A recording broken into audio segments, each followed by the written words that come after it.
Hi everyone, welcome back to this channel. So in today's tutorial, we will see how can you fix your MSI monitor settings grayed out. So here's a guide to disable your HDR, unlock your OSD and reset picture mode. Fix 1. Turn off HDR. Open settings, go to system and select display on your PC. Select your MSI monitor, turn HDR off. Open the monitor's OSD menu and check if the settings are available. Fix 2. Change the picture mode.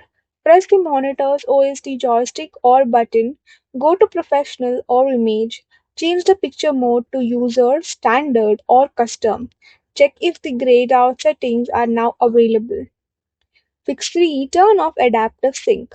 Open the OSD menu, go to Gaming, turn Adaptive Sync or FreeSync off. Check the settings again. Fix 4. Disable AI vision or night vision.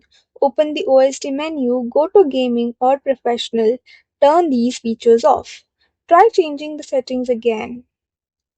Fix 5. Check the input source. Open the input source menu. Make sure you are using the correct HDMI, DisplayPort or USB-C input. Reconnect the display cable if needed. Fix 6. Reset the monitor. Open the OSD menu, go to Settings and then select Factory Reset or just the reset. Confirm the reset and check the settings again. Fix 7. Update the monitor's firmware. Install the latest firmware for your MSI monitor from the official MSI support website if an update is available. That's it for the video. Thank you for watching. Don't forget to like, share, comment, and also do hit the subscribe button.